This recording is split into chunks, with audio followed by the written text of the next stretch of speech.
¿Qué más ha habido? Buenos días. No me primera vez. Don Pablo Escobar. Don Pablo Escobar. Todo el mundo conoce a Pablo Escobar, el rey de los bandidos y líder de la organización criminal más sanguinaria del siglo XX. Pero lo que casi nadie sabe es que detrás de su imperio había alguien aún más frío, más calculador y absolutamente clave. Un hombre en la sombra, el verdadero cerebro financiero del cártel, el segundo al mando que hacía que todo funcionara.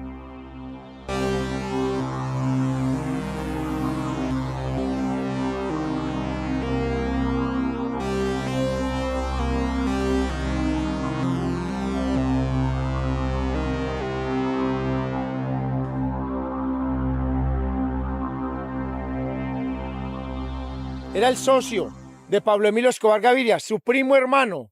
Con él empezó de ceros, empezaron robando lápidas, empezaron robando bancos, empezaron haciendo sicariato juntos.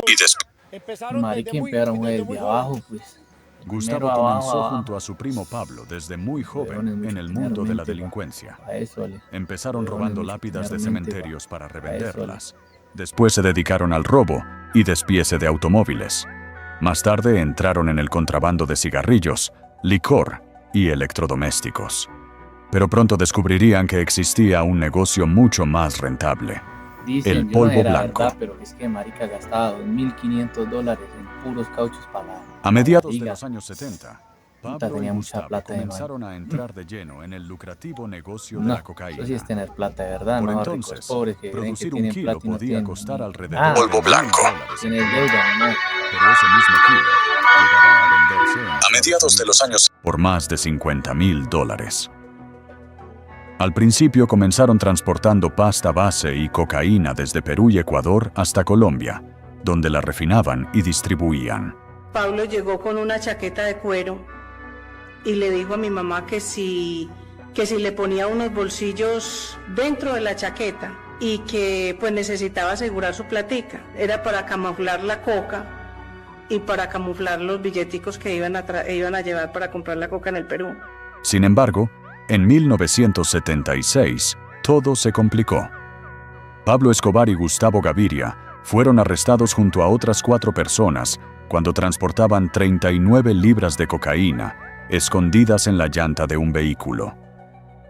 Cuando se da la detención de Pablo, yo sinceramente no tenía idea que era cocaína en esa época.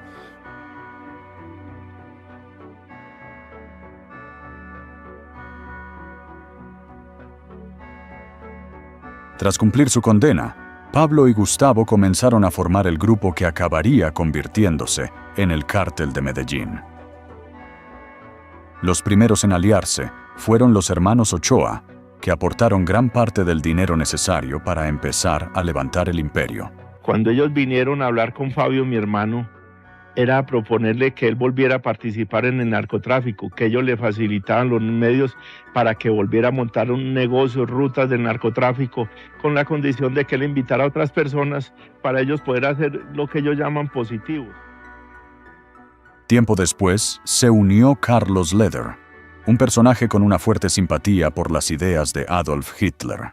¿Cómo puede sacar usted buenas ideas de una persona como Adolfo Hitler que mató, entre otros, 6 millones de judíos?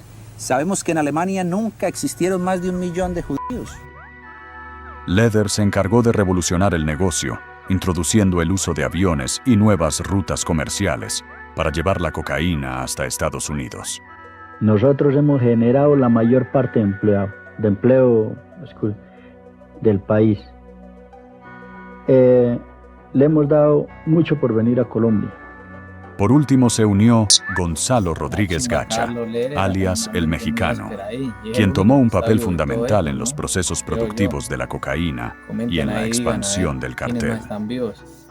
Hasta donde yo Gustavo era Para llevarla el financista, el que debía, el que no debía, todo exactamente, todo lo llevaba Gustavo. Pablo no manejaba nada de esos cuentos. Pablo decía cuánto me toca y Gustavo decía, le toca esto y listo, y acabó. Gustavo Gaviria no era el rostro del cártel, era su mente. Mientras Pablo se exponía, Gustavo operaba en silencio, moviendo el dinero, pagando fianzas, diseñando rutas invisibles que cruzaban fronteras sin dejar rastro. Nada se hacía sin su control. Nada se movía sin su permiso. En la sombra, construyó una red perfecta, y con el tiempo se convirtió en la columna vertebral del imperio. Entonces se complementaban increíblemente, y fuera de eso, que me viene el complemento que daban 24 horas.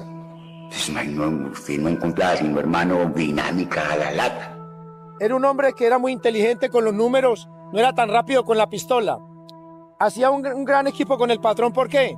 Porque al patrón le decían Pablo Sangre y a él le decían Gustavo Dinero. Cuando estaban en la oficina del patrón en la parte alta del poblado, en Los Lagos, un lote inmenso en la parte alta del poblado, cuando llegaban los mafiosos, les preguntamos, ¿plata o plomo? Si era plata era con Gustavo, si era plomo con el patrón. Pablo, por su parte, era el rostro de la organización, el que daba la cara, el que tomaba las decisiones clave, el que imponía autoridad y al que todos obedecían. Destinó su mente prodigiosa a hacer crecer su negocio delictivo hasta niveles inimaginables. Como el capo de capos, que es lo concreto, es el capo de capos. Pablo era el hombre que cuando hablaba todo el mundo escuchaba y todo el mundo respetaba y todo el mundo cuando se decía hacía. Ahí no había discusión. Ya después de haber dicho sí, eso es haciendo.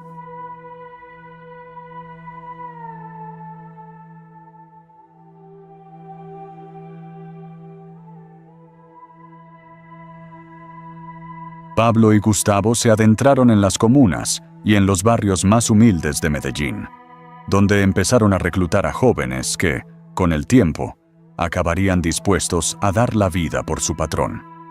Los introdujeron en un mundo de crimen del que ya no habría salida, aprovechándose de la falta de oportunidades y del abandono que muchos vivían. A cambio, les ofrecieron dinero, respeto y una identidad. Para muchos de ellos, Escobar no era solo un jefe, era la figura que les había dado un lugar en el mundo. Y así nació una lealtad ciega, una devoción que convertiría a esos jóvenes en el brazo más violento del cártel. Allá va alguien con una necesidad de una operación que le vale 1 o 2 millones de pesos y sin él conocerla va y le dice, el mismo le paga la operación. ¿Quién es que yo digo también, ¿no? La falta de oportunidades en los tiempos de antes hace que la gente haya buscado otras distintas formas de ganar la plata, no tan bien habidas. Pero eso Pablo muchas Escobar veces no por era la un jefe, falta de Dios. oportunidades. Nosotros éramos empleados de Pablo Emilio Escobar Gaviria, pero él nos trataba como empleados. Él nos trataba como generales de su ejército, un ejército de más de 3.000 sicarios. Pablo Escobar Gaviria era un hombre muy humilde. ¿De dónde viene la grandeza de Pablo Escobar? Su humildad. Y era un hombre que decía que te iba a dar $1 millón, $1 millón te entregaba, no te mataba por no pagarte. Era un hombre que si caías preso a los 8 días te sacaba, así le tocara gastarse $5 millones. Si caías herido, mandaba sus aviones, sus helicópteros, su dinero y te sacaban. Nos protegía muchísimo. Pablo Escobar para nosotros pues no era un amigo. El patrón nosotros le decíamos señor. Él siempre te miraba a los ojos. Porque en esos lugares he conseguido lo más lindo y lo más preciado que tengo en mi vida. Mi esposa, mis amigos, mis compañeros de oficina y de trabajo. Porque es gente que pertenece al municipio de Envigado.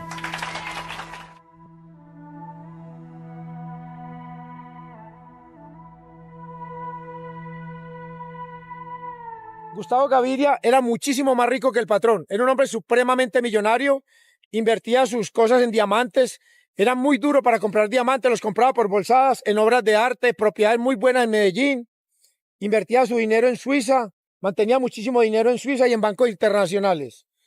Era una mente para las rutas del narcotráfico, era un empresario de la cocaína. Los primos Gaviria amasaron una fortuna inaudita gracias al negocio de la cocaína. Con el tiempo lograron hacerse con el control casi absoluto del tráfico y se convirtieron en los dueños del crimen en Colombia. Gustavo Gaviria, conocido por su perfil discreto, gastaba su inmensa fortuna en propiedades, vehículos de lujo, joyas y obras de arte. además de invertir grandes sumas en sobornos, logística y seguridad para sostener el imperio. Gustavo era muy diferente al patrón. Gustavo Gaviria era un hombre más clasudo, era un hombre que le gustaban las cosas finas, los relojes bien finos, muy elegante, los vinos, sus casas eran de mucho más lujo que el patrón. Su estilo de vida contrastaba por completo con la violencia del entorno en el que operaba. Gustavo Gaviria cultivaba una imagen refinada. Tenía debilidad por el arte, savia de vinos, disfrutaba de los coches de alta gama y vestía siempre con prendas exclusivas y relojes de lujo. Le fascinaba viajar, recorriendo destinos en Europa como Suiza o Luxemburgo, e incluso lugares más lejanos como Egipto, moviéndose siempre entre el lujo y la discreción. Era un hombre que no tomaba licor, tomaba vinos muy finos, le gustaban los vinos finísimos, le gustaba viajar por el mundo. Cuando no había persecución ni nada, él viajaba constantemente. Viajaba en sus aviones, iba a Europa, le gustaba mucho ir a Europa. Le gustaban muchísimo las cosas finas y tenía muchísimo dinero y lo podía disfrutar. Viajaba por muchos bancos del mundo guardando dinero.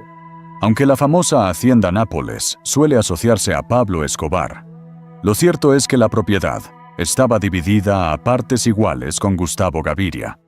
Los primos funcionaban como una auténtica sociedad. Lo que uno tenía pertenecía también al otro.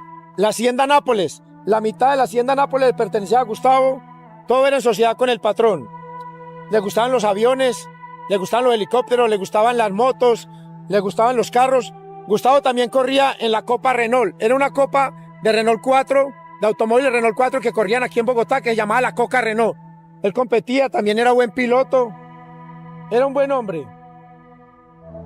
La discreción era su rasgo más distintivo. Gustavo Gaviria se movía en la sombra, comunicándose mediante teléfonos cifrados, usando alias y códigos, y extremando cada detalle de seguridad. Nadie conocía su número real, y siempre portaba identificaciones y pasaportes falsos. Esta forma de actuar se hizo aún más evidente durante la incursión en política de su primo, Pablo Escobar. Nada ha cambiado. Todo sigue igual.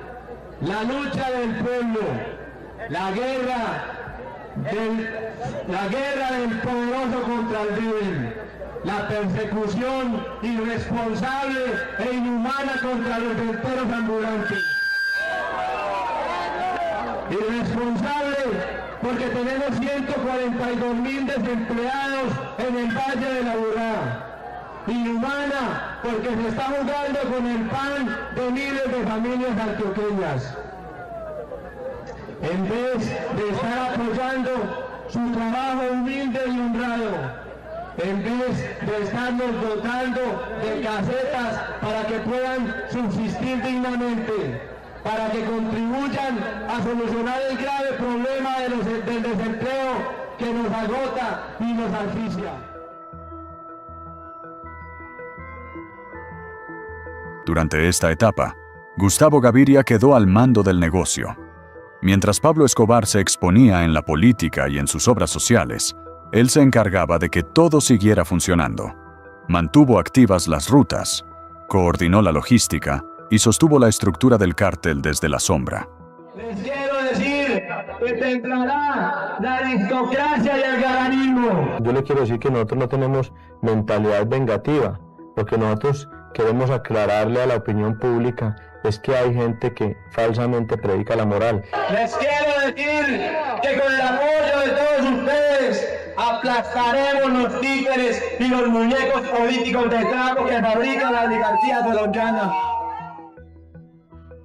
Sin embargo, la etapa de Escobar en la política duró poco. El origen de su inmensa fortuna no pasó desapercibido para sus rivales, que pronto empezaron a cuestionarlo públicamente. Tiene mucho dinero, ¿no es cierto? Bueno, yo creo que esa es una pregunta muy personal, es algo muy íntimo, pero de todas maneras quien esté interesado en saber qué cantidad de dinero tiene el señor Pablo Escobar lo puede investigar en la Administración de Impuestos Nacionales. Siempre he asegurado que mi dinero no tiene vínculos con el narcotráfico. ¿De dónde surgió entonces su dinero, su fabuloso capital? En Antioquia todos conocen las inversiones en el campo de la industria, en el campo de la ganadería y en el campo de la construcción.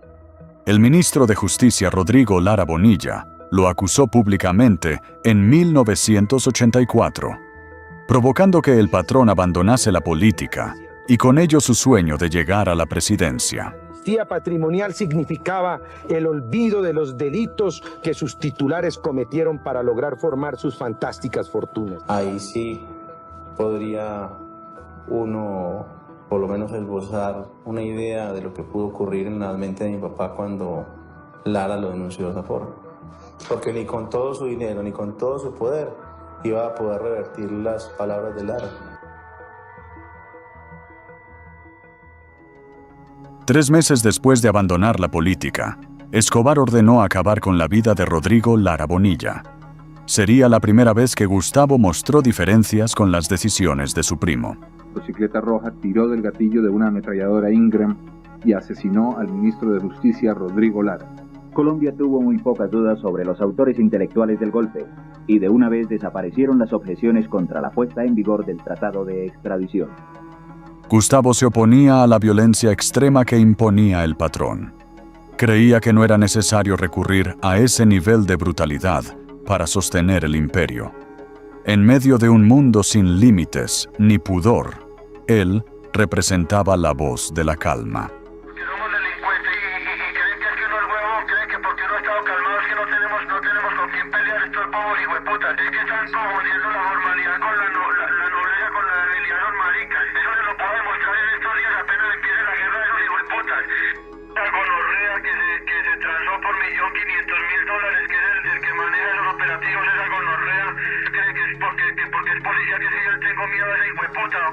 Ojalá me estuviera yendo esa gonorrea, hijueputa, para que diera la matada que le voy a pegar. Me le decía a esa gonorrea de Coronel Martínez, que así se llama ese marica. Decirle a ese marica que no se la perdono nunca en la puta vida y que le pongo bombas en las caras de la familia, que lo acabo a esa gonorrea. Le mato a su mamá, a su papá, a su abuela. Y si su abuela ya está muerta, la desentierro y se la vuelvo a matar. Tras la muerte de Rodrigo Lara Bonilla, Pablo Escobar comenzó una guerra brutal contra el Estado colombiano. Fue entonces cuando se evidenció hasta dónde podía llegar. Una escalada de violencia que dejó tras de sí a magistrados, políticos y numerosos civiles sin relación con el conflicto. A pesar de todo, Gustavo nunca lo dejó solo. Aunque no compartía ese camino, la lealtad entre los primos estaba por encima de todo, y se mantuvo a su lado hasta el final. Siempre fueron socios en la guerra del cartel de Cali, en la guerra en contra de la extradición. Siempre fueron socios en todas estas peleas. Los dos fueron muy amigos, nunca los vi pelearse ni discutir, muy tranquilos. Él siempre peleaba por el dinero. Pablo, mira esto, Pablo, mira aquello, Pablo, mira que estamos gastando mucha plata en esto, mira esto, aquello. Pero el patrón se reía, el patrón no le paraba bola al dinero. Siempre mucha camaradería con el patrón, muy bien con el patrón, muy bien. Eran como hermanos, se entendían perfectamente. Sin embargo, Gustavo tenía razón. La violencia extrema que emprendió Pablo acabaría desencadenando el principio del fin del cártel de Medellín. Las autoridades no tardaron en devolverle la violencia. En noviembre de 1989, cayó Mario Henao Vallejo, cuñado y socio de Pablo Escobar, una figura muy cercana por la que el patrón sentía un profundo afecto. A Pablo Escobar la única vez que yo lo vi llorando fue cuando mataron a su cuñado Mario Henao, que estábamos en el Magdalena Medio Antioqueño, que nos entregaron nuestros enemigos una filtración. Entonces nos delataron la autoridad, vino helicópteros, y Mario Henao, que era hermano de Doña Tata, donde Mario Vittorio Henao, que ahora viene a Argentina, Mario Henao era muy tranquilo, porque a nosotros nos reportan los helicópteros, que vienen en línea y vienen artillados. Entonces el patrón, nosotros nos ponemos los zapatos, todos, cogemos los fusiles, estamos listos, y Mario Henao dice, no, yo me voy a bañar para correr fresco. Y esa tranquilidad tan hijo de puta, se metió al baño, cuando llegaron los helicópteros lo mataron a punta de M60 ahí en el baño. Entonces el patrón, cuando ya sabe la noticia, el patrón la confirma. Y el patrón se pone a mirar hacia el horizonte con la mirada perdida. Usted le hablaba y él no le contestaba y le salían las lágrimas así. Y miraba con un odio el hijo de puta. Era un espectáculo de llorar ese monstruo. El mensaje era claro. Ya no solo iban a por el negocio, Iban a por su entorno más íntimo. En diciembre de 1989, el bloque de búsqueda de la Policía Nacional mata a José Gonzalo Rodríguez Gacha, alias el Mexicano. Lo mata en Toluco Beñas. Ese fue un golpe grande para el cartel de Medellín, ya que el Mexicano era socio del Patrón, socio de Gustavo. El Mexicano era como un hermano para ellos dos. Tan solo un mes después de la caída de Mario Henao Vallejo, caería Gonzalo Rodríguez Gacha, alias el Mexicano, tras ser localizado gracias a la información de un infiltrado. El golpe más duro para el cártel llegaría poco después. El 11 de agosto de 1990, el bloque de búsqueda abatió a Gustavo Gaviria. Cuando a Gustavo lo matan, es un golpe muy grande para el cartel de Medellín. Y lo entrega uno de sus hombres, pues el cartel de Se Busca. A él le decían alias el León. Lo ubican, le llegan a la casa, él estaba llevando una vida tranquila, sin guardaespaldas, le tumban la puerta, lo arrodillan y lo ejecuta el bloque de búsqueda. Estamos en plena guerra. Gustavo Gaviria fue ubicado gracias a un informante anónimo en el barrio de Laureles. Se refugiaba en una casa preparada como una fortaleza, muros reforzados, cristales blindados y sistemas de vigilancia. Cuando la policía vestida de civil irrumpió en el lugar tras volar la entrada, se desató un fuerte tiroteo. Creyendo que eran rivales de la mafia, Gustavo respondió con todo lo que tenía y resistió hasta el final, cayendo en medio del enfrentamiento. Gustavo fue un hombre que quiso mucho al Patrón, el Patrón lo quiso muchísimo a él. Realmente el que sostuvo el cartel de Medellín fue Gustavo Gaviria Rivero, porque en una guerra, si no hay dinero, no hay nada. Por muchos guerreros que haya, se necesita muchísimo dinero, pero Gustavo siempre fue el que sostuvo el cartel de Medellín. Tras su muerte, comenzaron a surgir graves problemas económicos en el cártel. Sin Gustavo, el dinero dejó de gestionarse con la misma precisión y pronto empezó a escasear, agravando aún más una situación ya crítica. Fue en este punto cuando comenzó el declive de Escobar. Tras la muerte de Gustavo, el Patrón empezó a rodearse de gente muy joven, incapaz de cuestionarlo. Sus decisiones se volvieron cada vez más erráticas, y su vida pronto se convirtió en un infierno.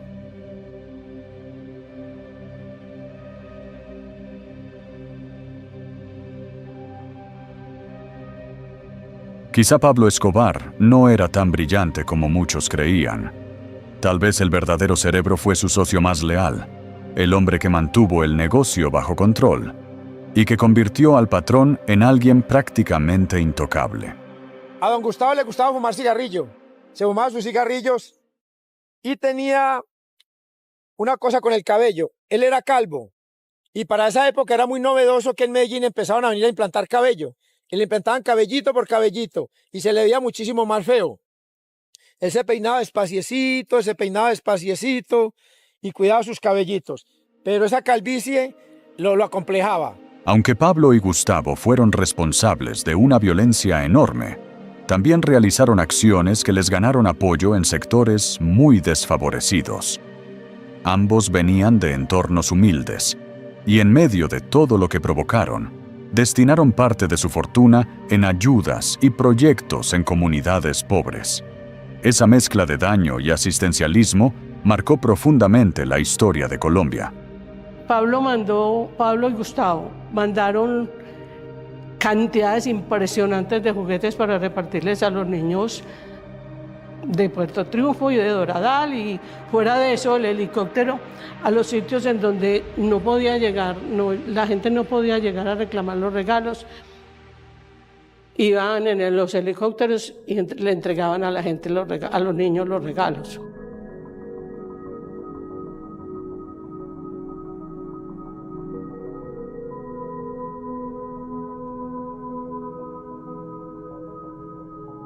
Gustavito andaban para la época en sus automóviles deportivos, Mercedes, BMW, sus buenas camionetas. Era el que se llevaba a todas las chicas de la ciudad. Era una pinta, moreno, bien presentado. Era un bacán. Era muy amable con nosotros, serio, un muchacho serio. Cuando muere su padre en 1990, él empieza a administrar las propiedades de su padre, pero no sabía administrar la cocaína como lo hacía su padre. Con la muerte de Gustavo Gaviria, su hijo, Gustavo Gaviria Restrepo, intentó tomar las riendas del negocio familiar. Sin embargo, nunca llegó a manejarlo con la misma capacidad ni el control que había demostrado su padre. Gustavito era un bacán. A Gustavito lo matan a las 8 de la mañana en la avenida Guayabal en Medellín y al patrón lo matan a las 12:30 del día, el 2 de diciembre. Gustavito muere el mismo día que muere el patrón. Gustavo Gaviria fue sin duda una mente brillante que eligió adentrarse en el mundo más oscuro hasta llegar a dominarlo. Un hombre de perfil sencillo, que vivió bajo sus propias reglas, pero que también contribuyó a teñir de sangre el negocio del narcotráfico. Porque pese a cualquier obra o gesto, nada puede justificar el daño causado a tanta gente inocente. De él nació gran parte de la inteligencia que muchos atribuyen a Pablo Escobar. Y aunque acumuló una fortuna inmensa, su final fue trágico. Un final que no solo se lo llevó a él, sino que arrastró también a quienes tenía más cerca. Es una historia interesante. ¿Cuál es la moraleja? La moraleja es que por mucho dinero que haya, por muchísimo poder que haya, siempre vamos a llegar acá. Los bandidos siempre nos vamos a encontrar en la cárcel, en la morgue y acá en el cementerio. Este es el sitio de reunión de nosotros los bandidos.